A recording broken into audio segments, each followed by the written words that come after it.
Kemudian Oke, cukup. terima kasih Bu. Assalamualaikum Oke. warahmatullahi wabarakatuh. Waalaikumsalam. Waalaikumsalam warahmatullahi wabarakatuh. Baik, sudah ada 5 ya yang presentasi. Yang saya share terlihat? Terlihat Ibu. Terlihat Ibu. Suara saya jelas?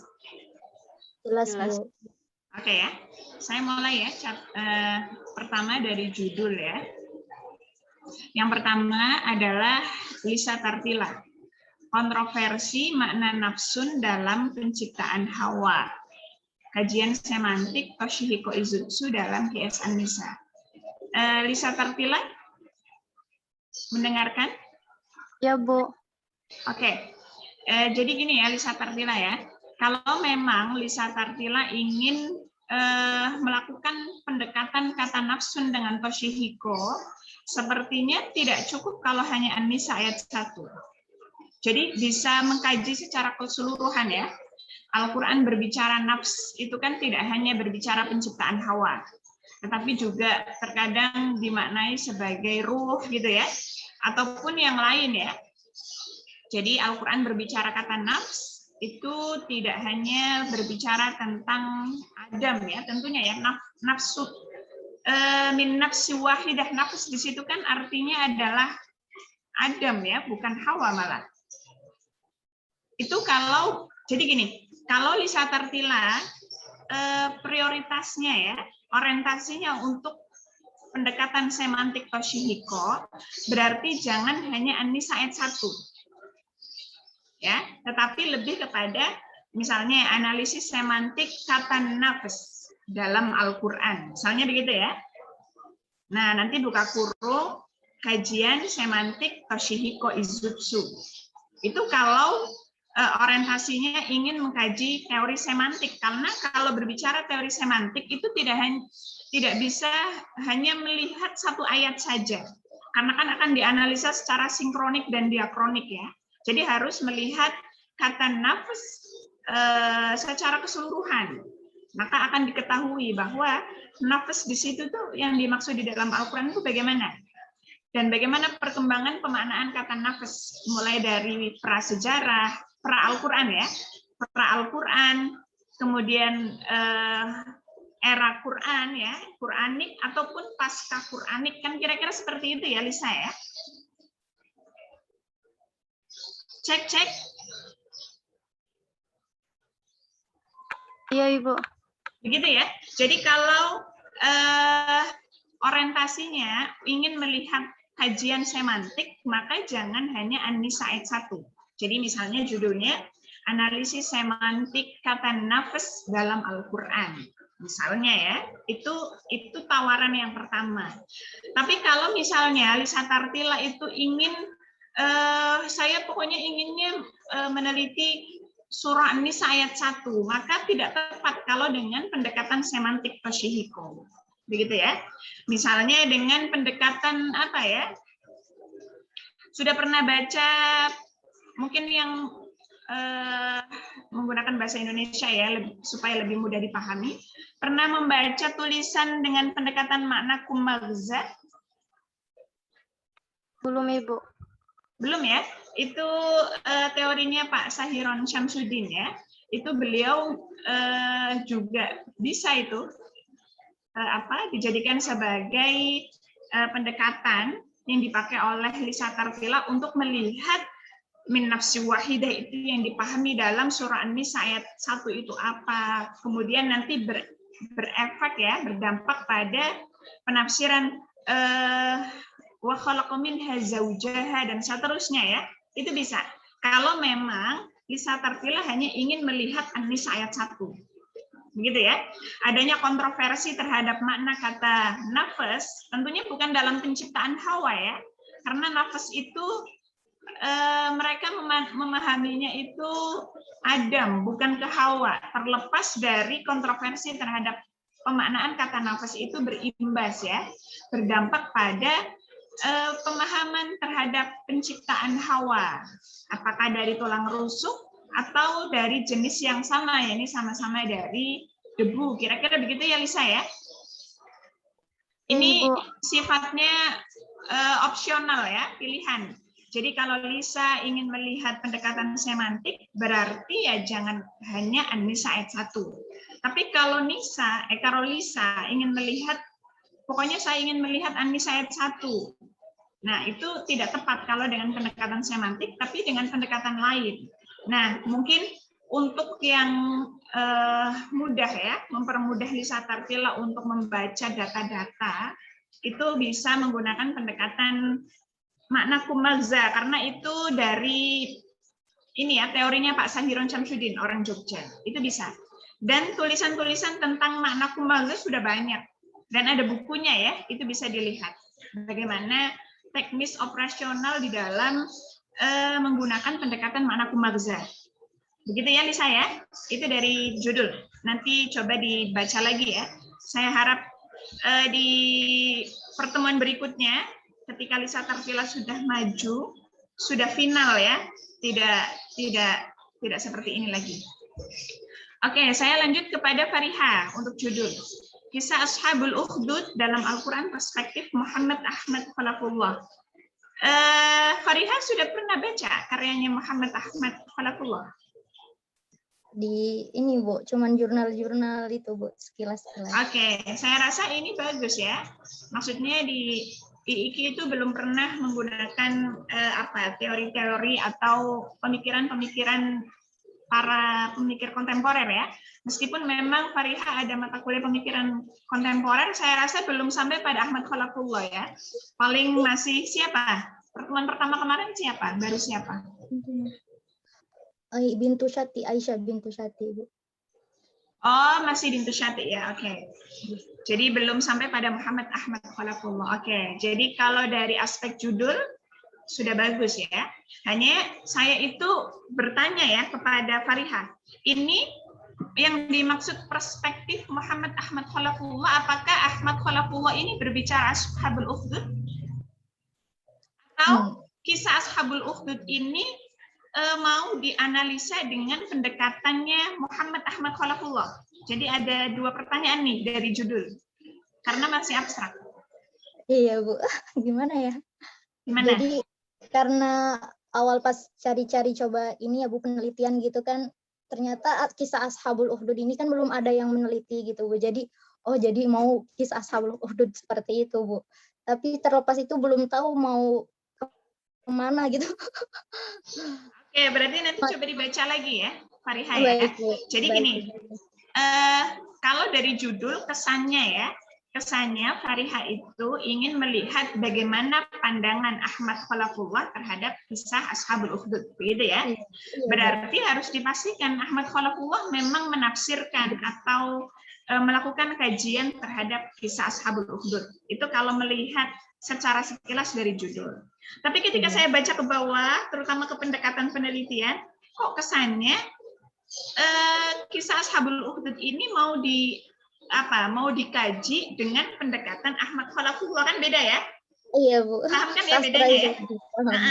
Jadi kalau dengan pendekatan Ahmad Khalafullah, berarti Ahmad Khalafullah nggak berbicara, tidak mengkaji kisah Ashabul Ukhdud, hanya saja Fariha meminjam teori sastra atau apa itulah ya, untuk dijadikan sebagai pisau analisis untuk melihat kisah Ashabul Ukhdud, begitu ya. Nah, nanti coba, karena dalam satu tulisan ini antara judul dengan pendekatannya agak. Nah, kalau memang Ahmad Khalafullah berbicara Ashabul Ukhdud, berarti pendekatannya jangan pakai Ahmad Khalafullah, nanti kayak jeruk minum jeruk ya, jeruk makan jeruk. Iya Bu. Jadi pemikirannya Ahmad Khalafullah didekati dengan pemikirannya Ahmad Khalafullah juga, kan nggak bisa ya. Jadi misalnya nih, untuk melihat si A itu baik apa enggak, kan bukan menanyakan kepada si A, tapi menanyakan kepada orang lain untuk menilai si A. Kira-kira begitu ya, Fariha ya. Tapi secara ala kulli hal, judulnya bagus ya. Cuma itu tadi, harus tegas. Ini pandangan Khalafullah yang mau dianalisa, dikritik, atau mengkaji kisah Ashabul Ukhdud dengan pendekatannya Ahmad Khalafullah. Begitu ya? Baik, Ibu. Oke, saya lanjut ke sebentar.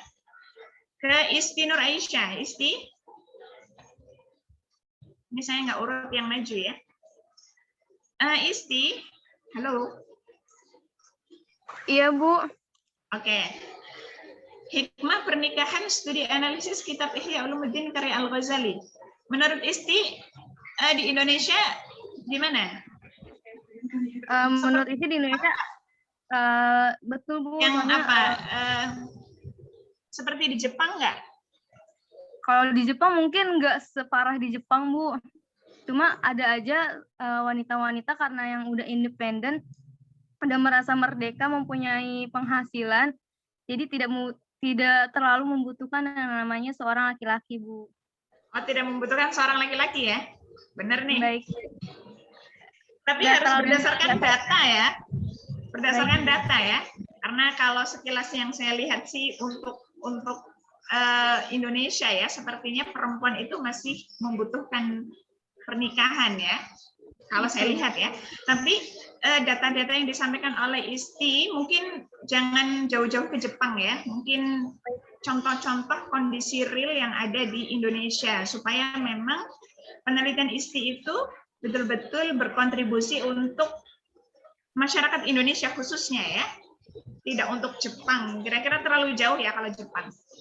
Itu untuk pertama ya, boleh saja berbicara tentang pernikahan ya. Tetapi kalau studi analisisnya kitab Ihya Ulumuddin kurang tepat, Isti. Karena Ihya Ulumuddin ini bukan kitab tafsir.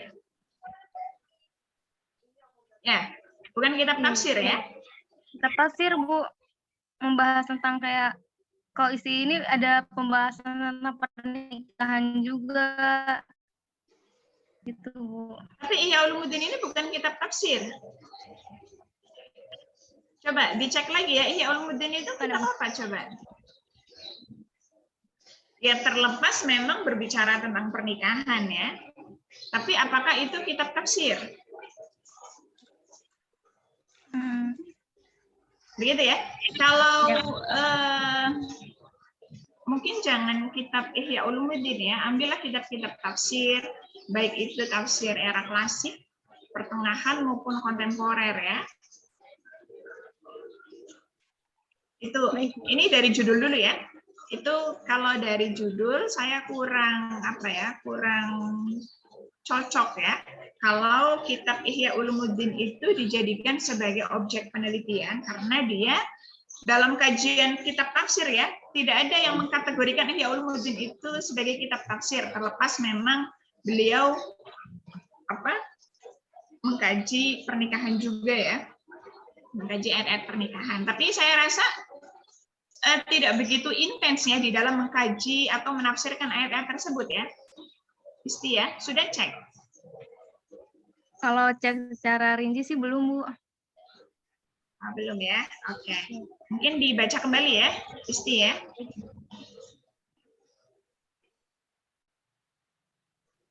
Oke, saya lanjut kepada Evi Salviana. Ketentuan takdir perspektif Quraisy Shihab. Evi? Iya, Ibu. Oke. Kalau berbicara takdir, ini memang kan sudah banyak ya, pastinya ya. Mulai dari era klasik pun perdebatan tentang takdir itu sudah menjadi isu yang ya cukup menjadi perbincangan ya. Betul tidak? Iya, Ibu. Iya, ketika saya searching, googling ya, itu juga sudah banyak sekali yang berbicara tentang takdir. Kira-kira tawaran apa yang menurut, maksudnya kenapa perlu dilakukan penelitian tentang takdir itu kenapa? Bukankah sudah banyak yang melakukan penelitian tentang takdir?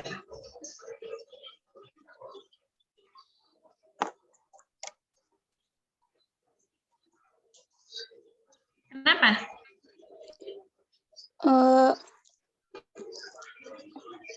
Berharap manusia di zaman sekarang tidak keliru lagi dalam menilai kata takdir, Bu.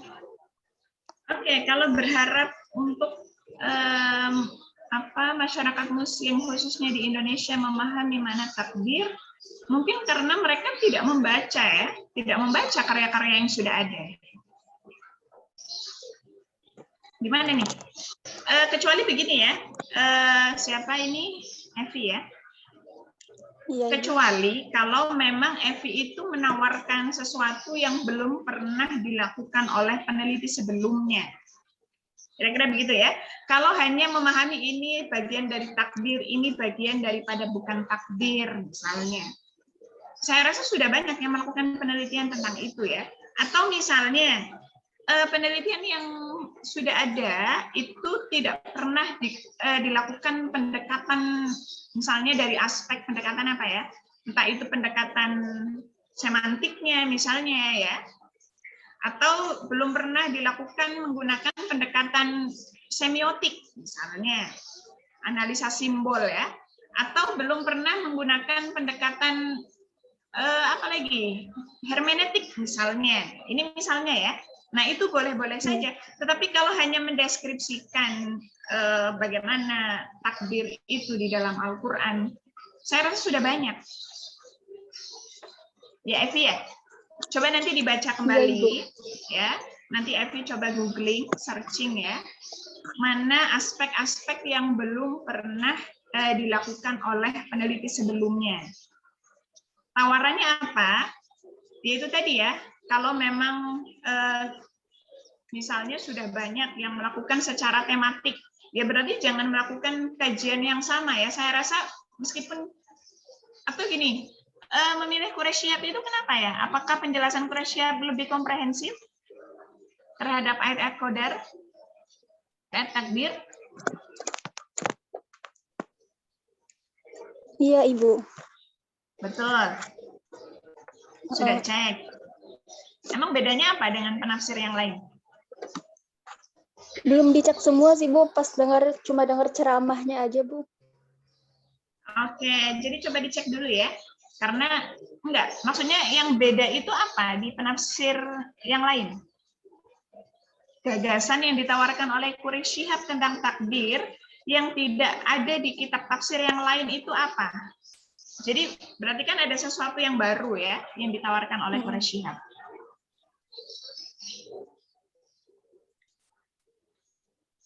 Apa, Evi?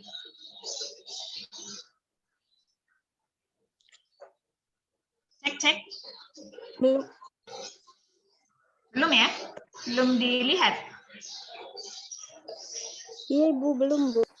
Oke, nanti coba dilihat dulu ya, Evi ya. Saya harapkan nanti di pertemuan yang keberapa ya? Ya, intinya ketika Elvi maju kembali, sudah dalam bentuk yang final ya, artinya sudah melihat atau menelaah ya, mana-mana aspek yang belum dikaji. Terus apa tawaran baru? Kenapa memilih Quraish Shihab? Karena dikhawatirkan nanti di tengah jalan, pas melihat Quraish Shihab, beliau menafsirkannya ya datar, artinya standar aja ya, sama dengan para penafsir yang lain. Berarti apa tawaran yang baru? Karena kenapa saya minta tawaran yang baru? Karena penelitian tentang takdir itu sudah banyak. Kecuali kalau belum banyak ya, maka itu sudah bagian daripada kebaruan ya. Karena sudah banyak yang melakukan penelitian takdir, maka saya menuntut Evi ya untuk mencari kebaruan apa sih yang membedakan dengan penelitian yang lain, kira-kira begitu. Begitu ya Evi ya.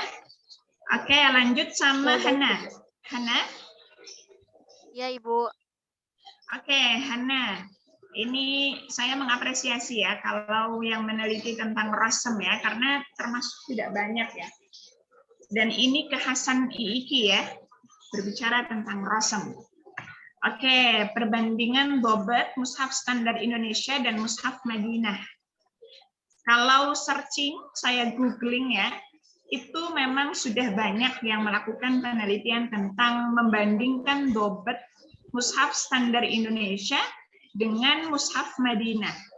Nah, Hana ini ingin melihat di ayat yang mana? Mungkin itu yang akan membedakan antara penelitian yang lain. Iya, Bu. Apa? Ayatnya mau dipakai apa, Nana? Ini sih Bu, rencananya pengen surat Al-An'am itu yang ayat 5. Suaranya kecil ya? Surat Al-An'am Ibu ayat 5 yang Nana jelasin di latar belakang itu. Surah Al-An'am ayat? Ayat 5. Ayat kelima. Hanya ayat kelima saja, nanti terlalu sedikit loh.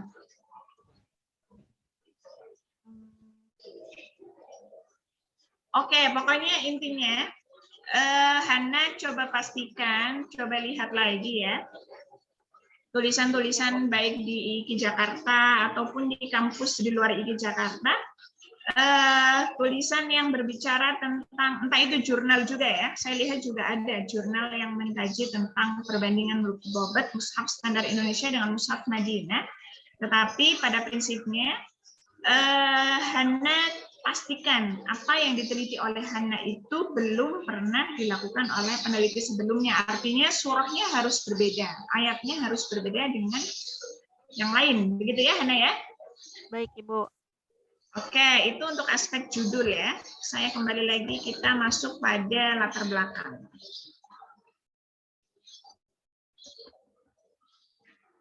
Untuk latar belakang, ini tadi Lisa Tartila itu tentang, oh ya, makna nafs ya. Penciptaan Hawa. Oke, di sini kalau saya baca memang perdebatan atau apa ya? Perdebatan tentang penciptaan Hawa terlihat betul ya. Terlihat, cuma itu tadi ya, Lisa ya. Mau dibawa kemana nih Lisa Tartila ya? Kalau pakai pendekatan semantik, ya berarti jangan di dalam latar belakang itu berpengaruh ya. Kalau pakai kajian semantik, karena kajian semantik ini menganalisa kata nafas secara keseluruhan, berarti prolognya ya, artinya masalah-masalah yang disampaikan oleh Lisa Tartila di latar belakang masalah, jangan hanya memperdebatkan tentang nafsi wahidahnya, gitu ya? Ibu. Karena yang mau diangkat adalah analisa semantik kata nafas. Jadi nanti datanya diperkaya lagi. Jadi perlunya mengkaji kata nafas itu apa? Di antaranya memang itu tadi ya, penafsiran nafsi wahidah ataupun nafas-nafas yang lain ya, itu diperkaya lagi datanya. Itu kalau mau dibawa ke arah semantik. Kalau memang mau dibawa ke arah ingin mengkaji nafas wahidah, ayat An-Nisa ayat 1, mungkin untuk mungkin untuk latar belakang sudah lumayan ya. Artinya mungkin lebih kepada tidak dibawa kepada pendekatan toshihiko, karena di latar belakang kan Lisa menyebutkan ya, dari beberapa ahli semantik penulis memilih teori toshihiko izutsu. Mungkin ini sudah tidak relevan lagi dimasukkan kalau tidak menggunakan pendekatan toshihiko. Mungkin yang tadi saya tawarkan ya, kalau mau pakai pendekatan makna kumagza untuk menengahi ya, kan di situ berarti terjadi perdebatan kan ya Lisa ya, antara para ulama tafsir di dalam menafsirkan kata nafsi wahidah. Maka di situ Lisa Tartila itu ingin menengahi, kira-kira begitu ya, menengahi dari perdebatan tersebut. Nah, tawarannya dengan pendekatan makna kumagza, kira-kira begitu. Nah, kenapa kok menggunakan makna kumagza, tidak menggunakan pendekatan yang lain? Nah, itu juga harus disampaikan ya. Gitu ya Lisa ya, kalau mau menggunakan itu tadi. Jadi kalau pakai semantik, ya berarti perdebatan di dalamnya jangan hanya berbicara nafsi wahidah, karena nafasnya tidak hanya nafas wahidah. Tapi kalau pakai pendekatan makna kumagza, mungkin sudah cukup, tapi lebih kepada itu tadi, menengahi dari perdebatan yang ada, dan menggunakan pendekatan makna kumagza. Kenapa menggunakan pendekatan makna kumagza? Kira-kira ada apa ya? Ada ya secara singkat lah Lisa Tartila menjelaskan makna kumagza dan kenapa harus didekati dengan makna kumagza. Kira-kira begitu ya. Oke, saya lanjut kepada Farihan. Untuk latar belakangnya Fariha,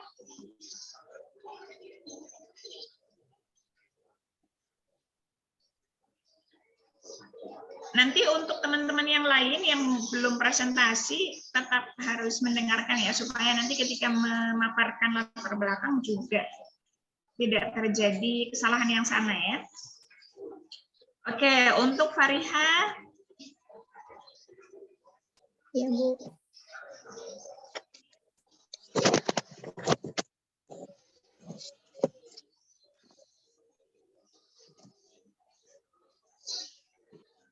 Oke, kembali ke tadi ya, Fariha ya. Apakah kalau memang Ahmad Khalafullah itu punya karya yang memang berbicara tentang Ashabul Ukhdud, berarti ya gambarkan ya. Gambarkan bagaimana pemikiran Ahmad Khalafullah di dalam mengkaji kisah Ashabul Ukhdud. Dan nanti ketika ada sesuatu yang menggelitik ya, artinya yang mungkin berbeda dengan para penafsir yang lain, maka itu yang akan disoroti oleh Fariha. Kira-kira begitu ya Fariha ya? Karena kan tadi belum terlihat ya. Itu kalau Ahmad Khalafullah berbicara tentang Ashabul Ukhdud. Nah, kalau Ahmad Khalafullah itu tidak berbicara tentang Ashabul Ukhdud, berarti kan Ahmad Khalafullah itu posisinya sebagai pendekatan tadi ya, sebagai pisau analisis. Jadi penafsiran yang ada terhadap tentang kisah Ashabul Ukhdud itu karena ya mungkin terlalu terlalu datar, artinya biasa-biasa saja gitu ya, atau mungkin tidak ada sesuatu yang baru di dalam mengkaji kisah Ashabul Ukhdud, maka perlu melakukan penafsiran ulang, kira-kira begitu ya, reinterpretasi, menafsirkan kembali terhadap kisah Ashabul Ukhdud dengan pendekatan teori sastranya Ahmad Khalafullah. Kira-kira begitu ya, Fariha ya? Nanti latar belakangnya dibawa kemana nih? Tergantung Fariha nanti ketika mengkaji kembali tentang pemikiran Ahmad Khalafullah. Nah, tentunya ketika Ahmad Khalafullah itu dijadikan sebagai pisau analisis ya, sebagai pisau analisis, maka Fariha juga harus menggambarkan ya satu halaman mungkin ya, bagaimana sih Ashabul Ukhdud itu ditafsirkan oleh para mufassir sebelumnya. Dan di situ ada sesuatu yang mungkin perlu untuk dikaji ulang, kira-kira begitu. Nah, di dalam mengkaji ulang itu menggunakan pendekatan teorinya Ahmad Khalafullah. Kira-kira begitu ya, bisa dipahami ya Fariha ya. Jadi mau dibawa kemana? Tergantung Fariha nanti ya. Apakah perspektifnya Ahmad Khalafullah, berarti ya gambarkan bagaimana pemikiran Ahmad Khalafullah terhadap kisah Ashabul Ukhdud itu di dalam menafsirkan ayat surah Al-Buruj itu ya. Nah, nanti sesuatu yang mungkin menarik itu diambil ya, disoroti, artinya disoroti. Yang kemudian nanti akan dianalisa, dikritisi, dan lain sebagainya pemikiran Ahmad Khalafullah itu. Tapi kalau Ahmad Khalafullah pemikirannya itu dijadikan sebagai pisau analisis, maka sama juga Fariha harus menggambarkan bagaimana penafsiran para mufassir dalam menafsirkan kisah Ashabul Ukhdud, dan coba disoroti mana hal-hal yang perlu dilakukan penafsiran ulang. Kira-kira begitu. Ya, Fariha ya? Bisa ya? Insya Allah bisa. Ini menarik ya. Penelitiannya menarik. Saya suka kalau ada yang melakukan analisis kritis, itu saya suka ya. Oke, saya lanjut kepada Isti Nur Aisyah. Isti? Halo? Iya, Bu. Baik. Oke. Isti tadi itu ya, mungkin gambaran latar belakangnya bagus ya. Cuma itu tadi, jangan jauh-jauh ke Jepang ya. Jadi gambarkan data kondisi real yang ada khususnya di masyarakat Indonesia. Karena kan penelitiannya Isti tentunya berkontribusi untuk masyarakat Indonesia ya, khususnya. Ya, jadi data-data yang disampaikan mungkin nggak apa-apa Jepang boleh disebutkan, tetapi kondisi real yang ada di Indonesia sendiri seperti apa. Begitu ya Isti ya. Baik, Bu. Dan pemilihan Al-Ghazalinya mungkin nanti ditelaah kembali ya. Berarti Isti ganti kitab gitu, Bu. Referensi Ya, kitab. supaya aman ya, daripada nanti masuk ke pembimbing juga suruh ganti, ataupun di pembimbing aman, di ujian suruh rombak, karena Ihya Ulumuddin, sependek yang saya tahu ya, tidak ada mufasir yang mengkategorikan Ihya Ulumuddin itu kitab tafsir. Baik. Gitu. Tapi untuk judul sama permasalahan aman ya, Bu ya? Isti nggak apa-apa. Kalau itu. judul, ya itu tadi ya, jangan Ihya Ulumuddin, Iya. jangan Ihya Ulumuddin. Kemudian jangan apa ya, judulnya kurang menarik ya. Sebetulnya permasalahannya oke, tapi mengemas judulnya. Ini kan kayak biasa banget ya. Hikmah pernikahan, jangan hikmah mungkin ya. Coba dicari redaksi yang bagus ya. Baik, Bu.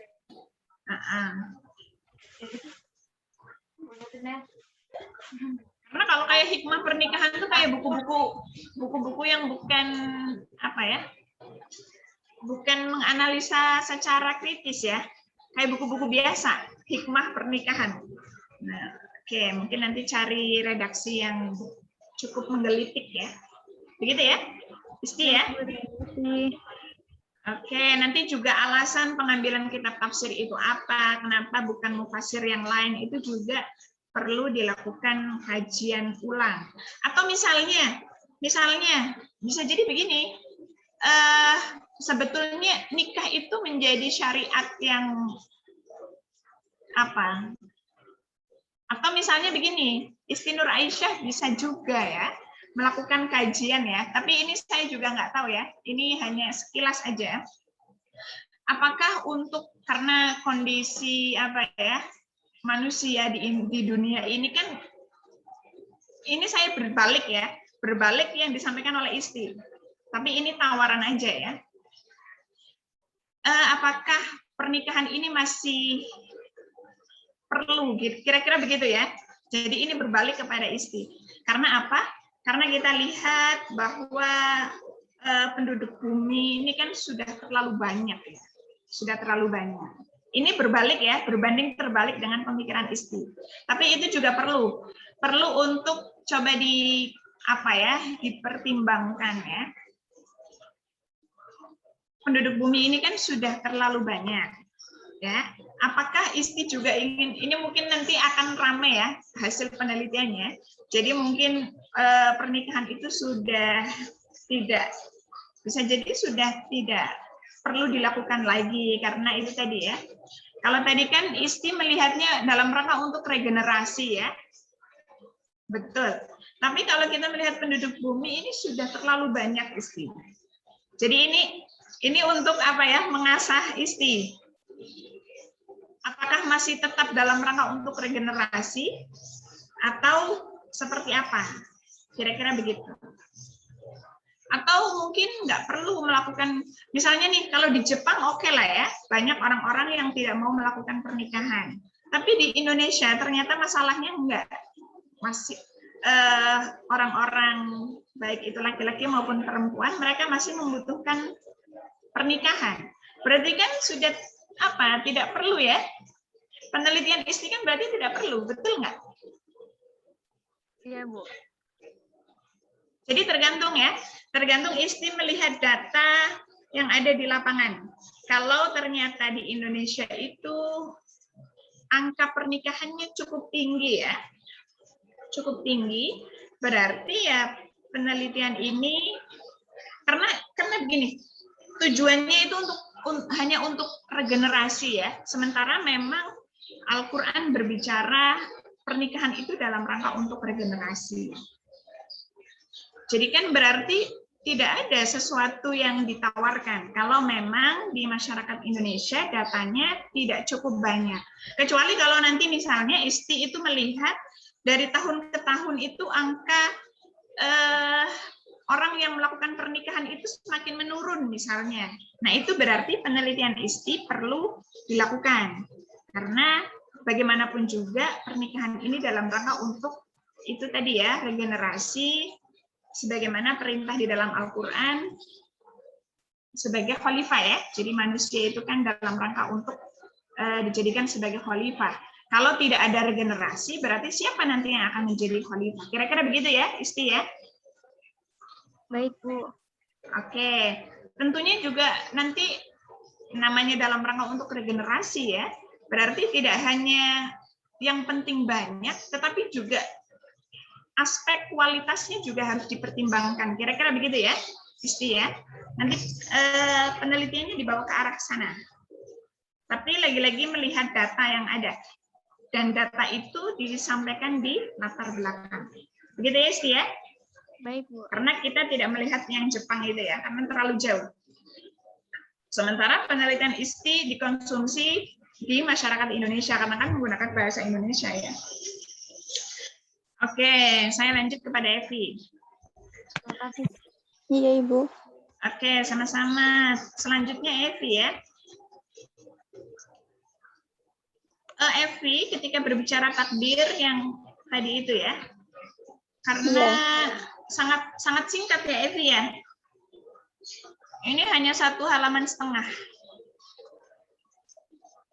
2 halaman ya. Hanya 2 halaman berbicara latar belakang, tapi Evi menggambarkan sejak era Nabi, sahabat. Jadi kondisi real yang terjadi era saat ini itu tidak tergambar dengan baik. Jadi apa ya? Belum terlihat apa sih tawaran atau apa kebaruan ya, kebaruan yang ditawarkan oleh FV itu belum terlihat di latar belakang. Jadi masalahnya itu apa? Kalau hanya minimnya pemahaman masyarakat, berarti kesalahannya di aspek pemahaman masyarakat. Berarti mereka harus baca ya, karena penelitian yang berbicara tentang takdir sudah banyak. Kecuali kalau penelitian yang sebelumnya itu di dalam memahami takdir itu kurang komprehensif, kira-kira begitu ya. Kalau penelitian sebelumnya di dalam memahami makna takdir itu kurang komprehensif, kurang jelas, atau kurang apa ya, ya kurang rinci, kira-kira begitu, maka Evi sampaikan bahwa di dalam memahami takdir secara komprehensif perlu untuk dilakukan. Kira-kira begitu, tapi harus ada datanya dulu. Data di mana penafsiran para mufasir sebelumnya di dalam memahami takdir itu kurang komprehensif, harus ada datanya. Jadi jangan ujug-ujug ingin melihat makna takdir secara komprehensif, tapi tidak ada data sebelumnya yang menyampaikan bahwa data-data yang sudah ada itu di dalam memahami makna kata takdir itu kurang komprehensif. Kira-kira begitu. Itu baru ada kebaruan. Ya, Evi ya? Iya, Ibu. Bisa dipahami nggak? Iya. Bisa, Ibu. Jadi harus ada data dulu, di mana di dalam memahami takdir itu kurang komprehensif atau kurang relevan misalnya. Kurang relevan di dalam di dalam kondisi saat ini misalnya begitu, sehingga perlu melakukan penafsiran secara ulang misalnya begitu. Nah, atau mungkin kurang bukan menafsirkan secara ulang, atau mungkin ingin melihat perspektif mufasir yang lain di mana di dalam menafsirkan kata takdir itu lebih komprehensif, kira-kira begitu. Tapi kalau tidak ada masalah, kok ujuk-ujuk ingin melihat takdir, itu nanti itu tadi ya, kesannya itu seperti mengulang kajian-kajian yang terdahulu. Begitu ya, Evi ya? Jadi harus ada data dulu. Kalau datanya hanya minimnya pemahaman masyarakat, berarti masalahnya di masyarakatnya. Begitu ya? Berarti kalau minimnya pemahaman masyarakat, ya Evi bukan mengkaji perspektif mufasirnya, tetapi bagaimana pemahaman masyarakat terhadap ayat takdir. Kira-kira begitu. Jadi ke lapangan jadinya, bukan pustaka. Kalau masalahnya di pemahaman masyarakat. Tapi kalau masalahnya di pemaknaan takdir yang kurang komprehensif oleh mufasir sebelumnya, sehingga perlu dilakukan kajian secara komprehensif terhadap makna takdir, berarti itu kajiannya pustaka. Begitu ya, Evi ya? Iya, Ibu. Pahami maksud saya? Ya, Supaya paham. ada tawaran baru. Tapi kalau di dalam memaknai kata takdir kok masih mengulang-ulang penelitian sebelumnya, ya saya rasa sudah tidak perlu lagi ya, karena kan sudah dilakukan. Oke, terakhir Hana. Hana. Ya, Ibu. Oke. Untuk latar belakang, ini ayat Qur'annya kok gede-gede ya? Berapa fontnya ini? Fontnya berapa, Hana? 18, Bu. Oke, dilihat lagi ya. Nanti kalau pakai Quran itu, ini udah pakai lajnah ya? Fontnya lajnah belum? LPMQ. LPMQ, Bu. Nanti adik-adik semua ya, ketika menulis skripsi, itu font Al-Qur'annya menggunakan font LPMQ. Nanti di-download ya. Baik, Ibu. Oke.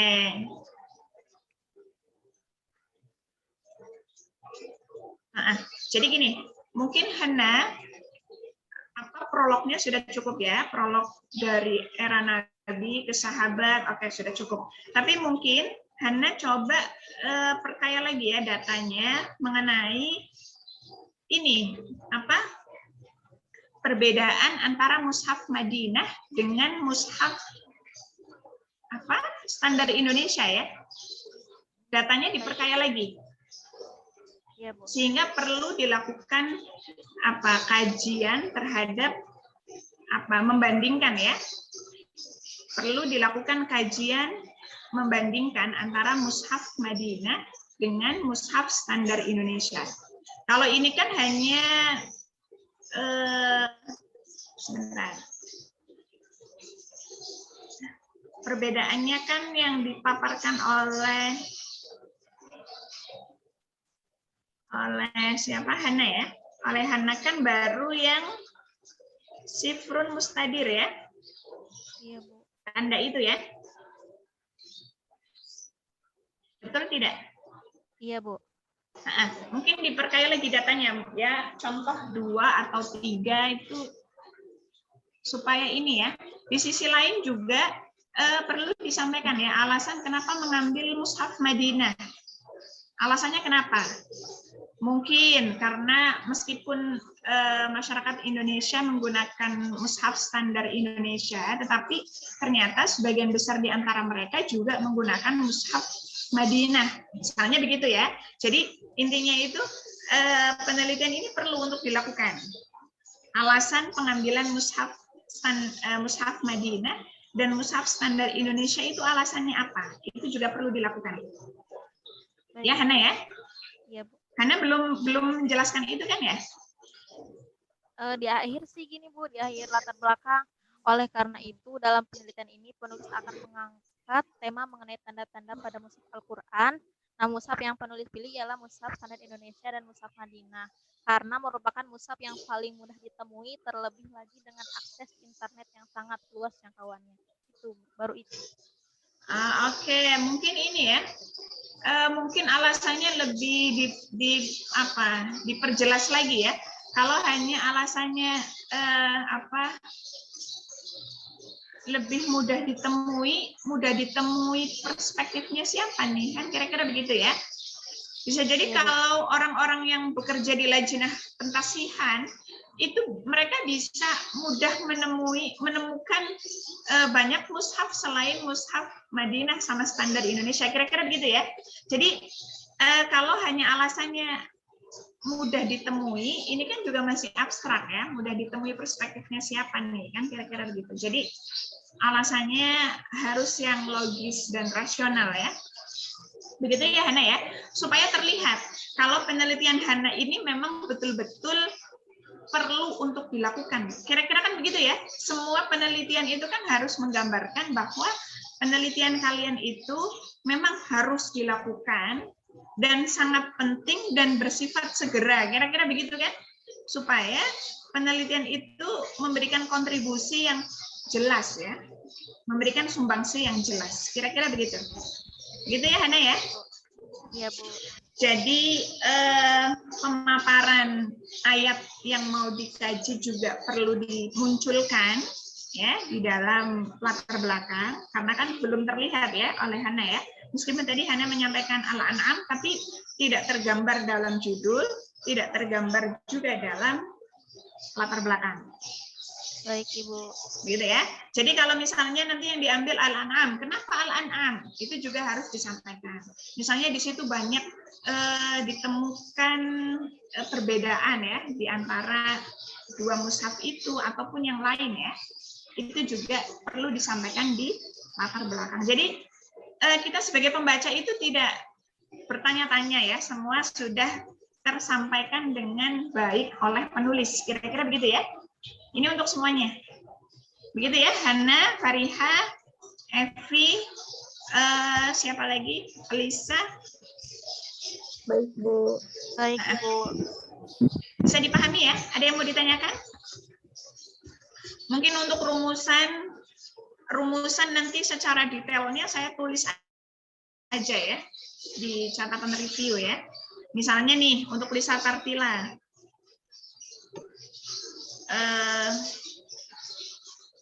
Penafsiran ulama klasik masih dipengaruhi oleh kisah-kisah Israiliyat.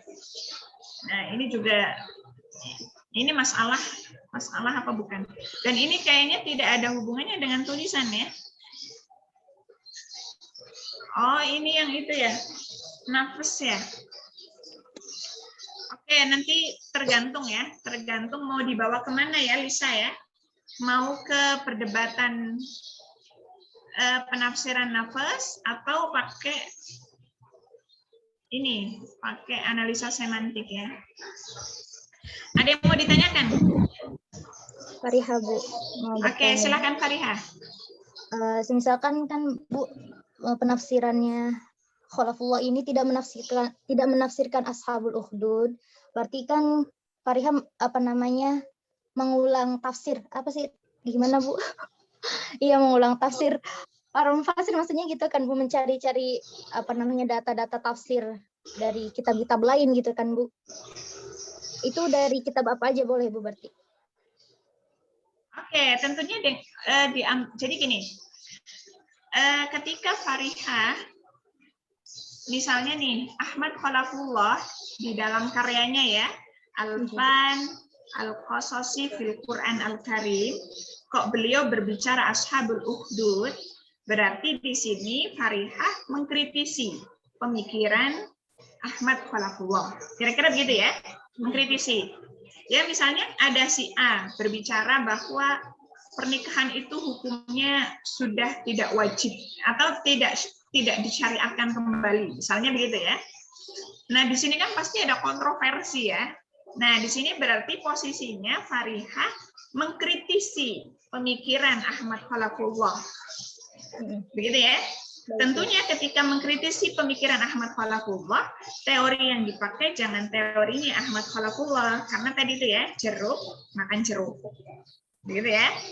Tapi kalau seandainya Ahmad Khalafullah nggak berbicara tentang Ashabul Ukhdud, berarti yang dijadikan sebagai objek penelitian kan penafsiran para mufassir pada umumnya, begitu ya.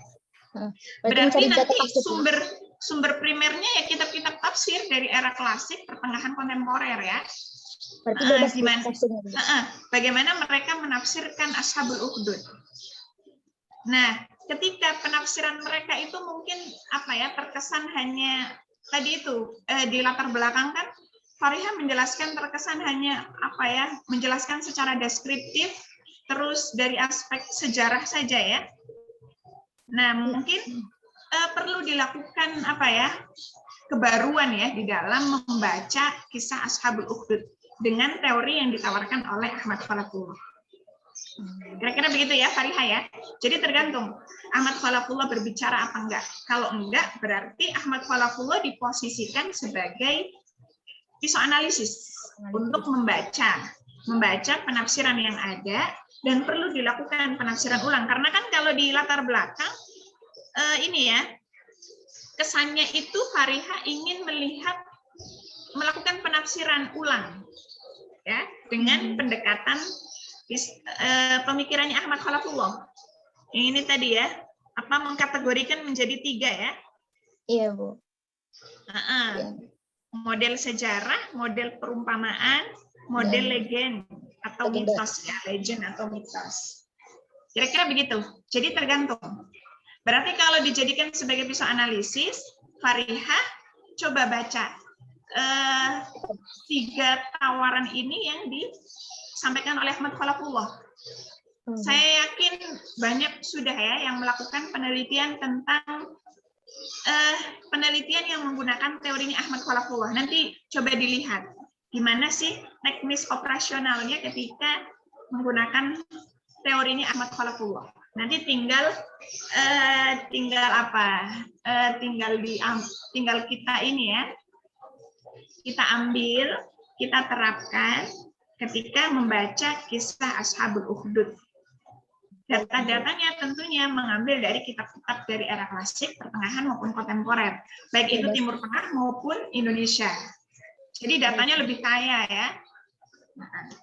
Baik Ibu, terima kasih banyak Ibu.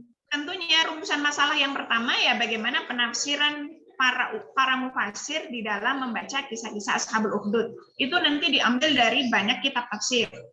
Ya. Baru nanti rumusan masalah yang kedua itu tadi membaca penafsiran sebelumnya dengan pendekatan Ahmad Khalafullah. Jadi itu temuan barunya itu di rumusan yang kedua ya. Baik, sudah dipahami ya? Insya Allah Ibu. Oke.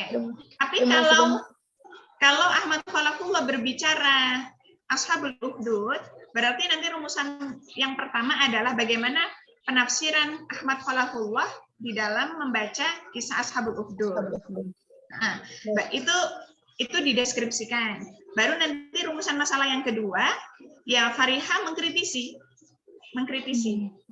pemikiran itu. Baik Ibu. Jadi biasanya itu rumusan masalah yang kedua itu peran penulis ya. Entah itu mengkritisi, entah itu menganalisa dan lain sebagainya. Kalau rumusan masalah yang pertama itu masih deskriptif, mendeskripsikan. Baik Ibu. Ada yang mau ditanyakan? Terima kasih banyak Ibu. Ibu Hana. Sama. Ibu Hana izin bertanya. Nanti untuk Untuk catatan rincinya saya ini ya share ya. Apakah identifikasi masalahnya tepat, rumusan masalahnya, pembatasan masalahnya, teorinya. Teori yang dipakai jangan plek-ketiplek dengan contoh yang saya berikan ya. Kecuali kalau memang harus pakai teori itu nggak apa-apa. Ya, saya tadi lihat tuh ada yang tidak mengganti ya, masih pakai teori objektifnya Dilthey sama teori hermeneutiknya double movement-nya Fazlur Rahman. Tapi nggak apa-apa kalau kalian ingin menggunakan itu ya. Cuma yang penting sesuai dengan objek penelitian kalian. Ibu Hana izin bertanya. Oke, silakan Hana. Untuk di latar belakang kan Hana harus menyantumkan contoh perbandingan kedua mushaf tersebut ya Bu. Nah kan yang di proposal Hana ini Hana baru menyantumkan sedikit ayat aja kan Bu, yang surat Al-An'am itu ayat 5. Apa Hana menyantumkan satu ayat saja, fokus satu ayat saja, atau 2 contoh gitu atau gimana? Oke, berarti yang ditampilkan oleh Hana itu jangan langsung pada ayat yang mau hendak dikaji. Gambaran secara umum aja bahwa ada perbedaan dari aspek bobot dalam mushaf standar Indonesia dengan mushaf Madinah. Kalau langsung perbedaannya disampaikan di ayat yang mau dikaji, kesannya udah selesai. Oh iya Bu. Nah, ya. Jadi secara umum aja, gambarkan secara umum bahwa memang keduanya ini terjadi perbedaan. Tapi mungkin contohnya jangan 1 ya, ya minimal 2 lah ya, 2, 3 sudah cukup lah, minimal 2. Baik Ibu. Tapi bukan langsung pada ayat yang mau dikaji, kira-kira begitu. Kalau langsung pada ayat yang dikaji, nanti kita sebagai pembaca Berarti kan sudah selesai gitu kira-kira. Temuannya sudah ditemukan oleh penulis. Iya, Bu. Jadi secara Baik, umum Ibu. ya. Terima kasih, Bu. Oke, ada lagi? Terutama di pendekatan ya. Saya baca rata-rata pendekatan penelitiannya belum matang ya. Nanti coba dibaca lagi ya. Misalnya nih Hana, pakai pendekatan apa nih? Tentunya kan pakai pendekatan ilmu bobot ya, untuk melihat bobot. Nah, bobot yang dipakai itu bobotnya siapa? Tentunya kan banyak tokoh ya di dalam kajian bobot. Atau misalnya tadi siapa lagi ya? Oke, takdir misalnya. Nah, itu pakai pendekatan penelitian apa? Pakai pendekatan apa? Yang semantik juga. Kalau pendekatan semantik, ya teknis operasional yang ditawarkan oleh Toshihiko itu apa? Step by step-nya gitu ya. Jadi ketika menganalisa semantik itu langkah pertama ngapain? Langkah kedua ngapain? Langkah ketiga ngapain? Kira-kira begitu yang ditawarkan oleh Toshihiko, dan itu nanti diterapkan di dalam menganalisa bab 4, memaknai kata nafas itu langkah pertama ngapain? Sesuai dengan tawaran Toshihiko ya. Langkah kedua ngapain? Langkah ketiga ngapain? Keempat ngapain? Kira-kira begitu. Sama ya, semuanya sama begitu. Kemarin misalnya yang pendekatan tafsir Maqasidi, berarti teknis operasional yang pertama ngapain? Kedua ngapain? Ketiga ngapain? Keempat ngapain?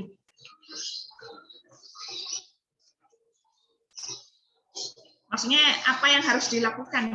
Kira-kira begitu ya, step by step-nya. Ada lagi, Dek?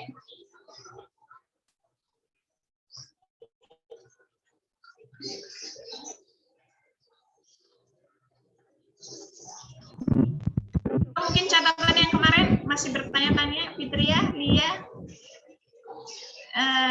Harfani, ataupun yang lain ya, ataupun yang lain. Waktunya masih 10 menit lagi. Oh iya, nanti dikasih daftar pustaka ya. Dan untuk tinjauan pustaka itu dikasih footnote ya. Misalnya nih Fitria, ada penelitian sebelumnya, hasil temuannya ini. Nah, hasil temuannya itu kan berarti harus ada referensi ya. Nah, itu harus dikasih footnote. Nah, dalam menulis footnote itu gimana kalau ngambil dari skripsi, gimana kalau ngambil dari jurnal, gimana ngambil dari tarjamah. Itu lihat di pedoman ya, sudah saya share ya.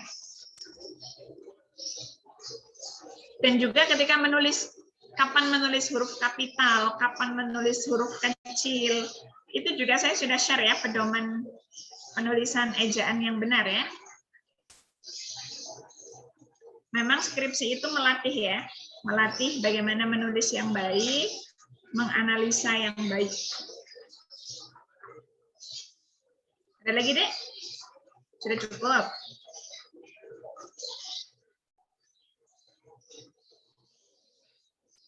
Oh ya, nanti strukturnya harus ngikutin ya. Atau mungkin di kelas lain ya, saya lupa itu. Jadi ada yang tidak sesuai ya di pedoman urut-urutannya. Nah, itu coba dilihat ya. Lihat pedoman. Jadi jangan ngikutin urut-urutannya kampus lain ya. Karena kan kampus kita punya pedoman, jadi kita ngikutin pedoman ya. Nggak apa-apa, kerangka berpikirnya melihat dari kampus lain, tapi jangan mengambil sistematikanya. Karena masing-masing kampus itu punya style berbeda ya. Untuk melihat, oh ini style IIKI, ini style kampus UIN misalnya. Makanya ada pedoman ya. Ada lagi, Dek? Sudah jelas? Yang kemarin direvisi ya. Saya sampai begadang ngasih catatan ya. Jadi yang merevisi juga harus sampai begadang juga ya. Ada lagi, Dek? Nggak harus begadang sih, yang terpenting merevisinya sungguh-sungguh ya. Ada lagi, Dek? Sudah cukup?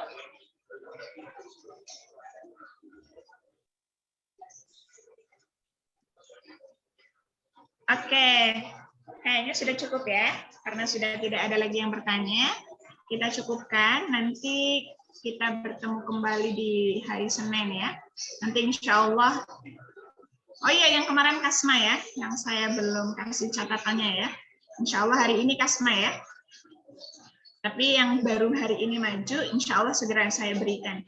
Kadang baru baca latar belakang, ada iklan suruh ngapain gitu-gitu ya, jadi akhirnya lupa nggak baca lagi, kira-kira begitu. Tapi insya Allah saya usahakan segera ya, jadi sebelum masuk hari Senin insya Allah sudah saya share reviewnya ya, review proposalnya. Oke, karena sudah tidak ada, kita cukupkan. Kurang lebihnya saya mohon maaf yang sebesar-besarnya. Semoga kalian selalu diberikan kesehatan, diberikan semangat ya, semangat dalam belajar dan menghafal. Wassalamualaikum warahmatullahi wabarakatuh. Waalaikumsalam warahmatullahi wabarakatuh. Terima kasih banyak Ibu. Ya, sama-sama. Sehat selalu, Bu. Amin, amin. Oke, izin live ya, karena masuk kelas yang C ya, kelas C. Oke, selamat beristirahat. Assalamualaikum. Waalaikumsalam.